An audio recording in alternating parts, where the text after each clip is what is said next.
Welcome into Duval Daily, presented by GenJag.com. I'm Jordan DeLugo. Thank you so much for tuning in here on Tuesday, August 13th. As promised, we have our offensive standouts versus the Chiefs and the Jaguars preseason Week 1 win. Jaguars won that football game 26-13 in front of a hometown crowd. It was a good time, no doubt about it. So we're going to get into these offensive standouts. I'm also going to have the defensive standouts video. We're going to do this every week so we can get a real good picture of who's really playing at a high level, who's helping the football team win. Obviously, it is still preseason, but good to take note of the guys that are really performing at a high level, in my opinion. So we're going to dive into it. Really appreciate y'all tuning in. If you enjoy the content, please like, subscribe, hit that notification bell. You can also check out genjag.com/shop, pick up some new Duval gear, like the hat I'm wearing right now. You can become a channel member here on YouTube, get access to some cool perks. Really appreciate y'all being here. Could not be doing this without y'all.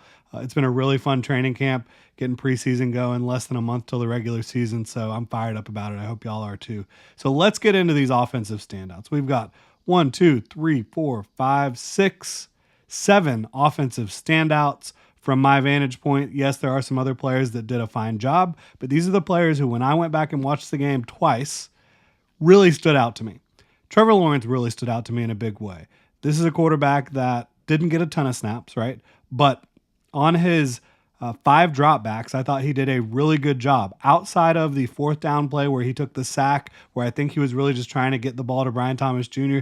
to get that connection going. Instead of taking a throw he had over the middle to Evan Ingram, who was open. Other than that, which again, I don't think he would have done in a regular season game. I think he was just trying to get that connection going in the preseason between him and BTJ, because BTJ is going to be a big part of this offense. He knows he can complete the ball to Evan Ingram, no problem. Other than that, Trevor Lawrence was fantastic. Like that first dig route, he hit Gabe Davis over the middle. There was pressure in his face. He had to make a layered throw in between the linebacker and the secondary.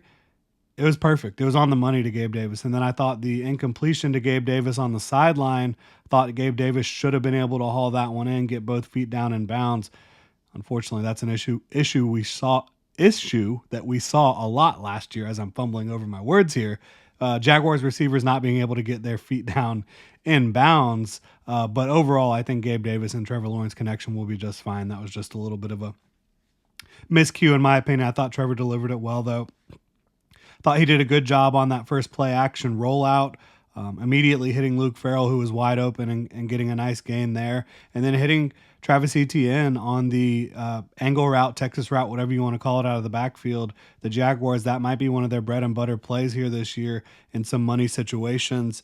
And that's what it was. It was money from Trevor Lawrence to Travis Etienne. They've been teammates for a long time. I just thought that Trevor looked confident out there, and that's what you should expect. He is going into his 4th season now, 3rd season in this offense, and he's been pretty damn good throughout all of camp. Obviously had a little bit of a slow start early on, as did the entire offense, I think, adjusting to Ryan Nielsen's defense and some of the speed that they have on that side of the ball now, the aggressiveness that they're playing with. But Trevor Lawrence had a really good game. Another one of the quarterbacks had a really good game, in my opinion, as well. We're going to get to that, talk about those quarterbacks at the end, Beathard and Mac Jones. But Walker Little, how about starting the game at right tackle?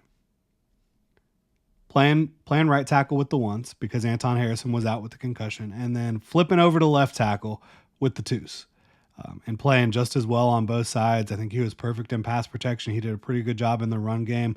One thing I loved to see from him on that touchdown pass from Trevor Lawrence to Travis Etienne, he was able to hit a snatch trap, which is a pretty advanced move, on George Karlaftis, who's a good, tough, athletic football player for the Kansas City Chiefs. That really impressed me, and it really impressed me that he was able to switch sides, play right side to start the game, and then move over to the left side. Didn't skip a beat. He looked smart. He looked physical. On the left side, he was going up against Felix Anudike-Uzomah, who was the Chiefs' first-round pick last year. Didn't get a lot of run last year, but a guy who has a lot of physical ability and length and all that good stuff. So I was impressed by Walker Little in a big way, just executing the assignment for one, being able to play right tackle and then left tackle. Good job by him. The Jaguars got to figure out a way to, make good on. This is a guy that you drafted in the 2nd round. He's a good football player. he only gets to play when there's injuries. They got to figure something out, in my opinion, to be able to get him on the field at some point. And I think they should try to keep him around beyond this season. I really do. But that's neither here nor there at this point. Brian Thomas Jr. This is a guy that only had one catch, obviously, 2 targets, both from C.J. Beathard. But to me, it was really impressive seeing him just separate. I thought he was separating a high level. I thought you saw him face press a little bit and actually be able to use his hands to disengage the corner and stack the corner on the boundary. I thought you saw him running across the middle of the field pretty open several times. I just think he was doing a good job. And then the one time he had a real opportunity to make a play on the football, he was able to do it. I think on that, the out where Beathard just kind of let him out of bounds, I don't think he had much of a good chance to make a play on that football, and it was tight coverage, so he didn't get open on that play. But overall, I thought he had a really, really encouraging first game, and I would not be surprised to see him, grow more and more comfortable. And you're seeing that, right? Like you saw it today in practice. He had a lot of involvement. I think you're just going to continue to see him get more comfortable in this offense, being a professional football player and being around this group of guys. Like he's not the most outgoing guy, but he's coming out of his shell a little bit. Gabe Davis, Christian Kirk, the rest of these guys, I think are really helping Brian Thomas Jr. feel more comfortable. And you're seeing that with his play on the field. And he's a guy that physically is just such a mismatch for so many different players in the league. Cause there's guys that can match his size. Yes. But are they as athletic as him? No. There's guys that are maybe as quick and fast as him, but he's a lot taller, can get a lot higher in the air, can play more physical. So he is a tough matchup, and he's very flexible, very athletic at his size, 6'3", can jump out of the gym almost 40 inches or right at 40 inches, 4.3 speed. You see all these things manifesting on the football field. So it's only a matter of time where he just keeps getting more comfortable and more acclimated to being a pro. And the sky's the limit for him. A couple of running backs really stood out. I thought Tank Bigsby did a good job overall. I also thought that, Travis Etienne, when there was some room to run, did a decent job. And he obviously caught the touchdown pass, which is huge anytime you can find the end zone in the NFL.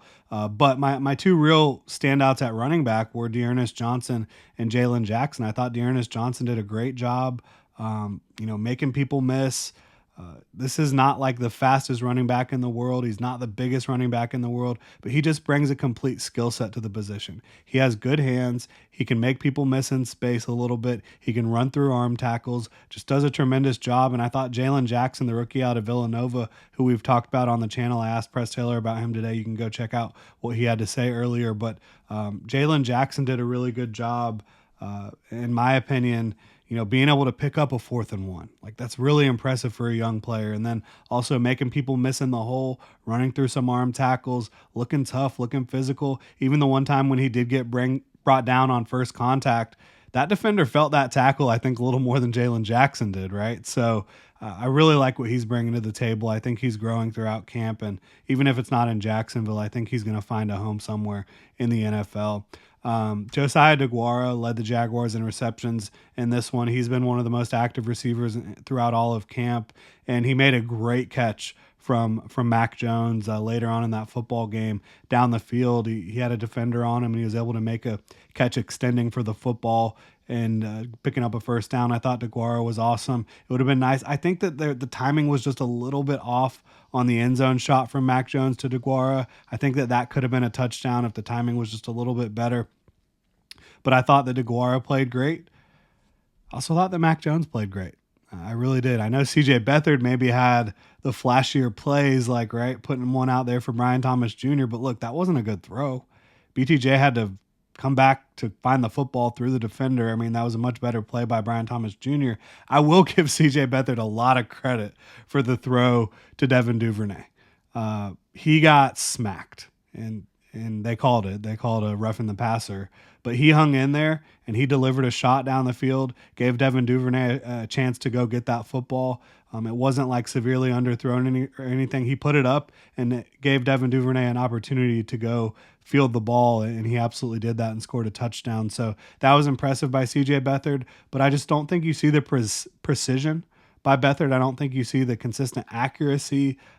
He is a gamer. He can make some plays here and there. But overall, to me, Mac Jones was better. Like, he obviously was much more accurate. I think he adjusted completion percentage was like 90%. He played really well, but it wasn't just the completion percentage. It was the fact that he was getting the ball out on time, accurately. The one sack he took, I think that, bringing up Luke Fortner, but Luke Fortner just completely whiffed on IDing a blitzer incoming, and it was a free run at the quarterback. So you hate to see that, obviously. But, Mac Jones was very accurate, on time, delivered some nice strikes down the field. I just think he has more arm talent, more mobility. I don't think it's a quarterback competition. I really don't. I think Mac Jones is the Jaguars' second-string quarterback this year. And if anything, C.J. Beathard, do they keep 3?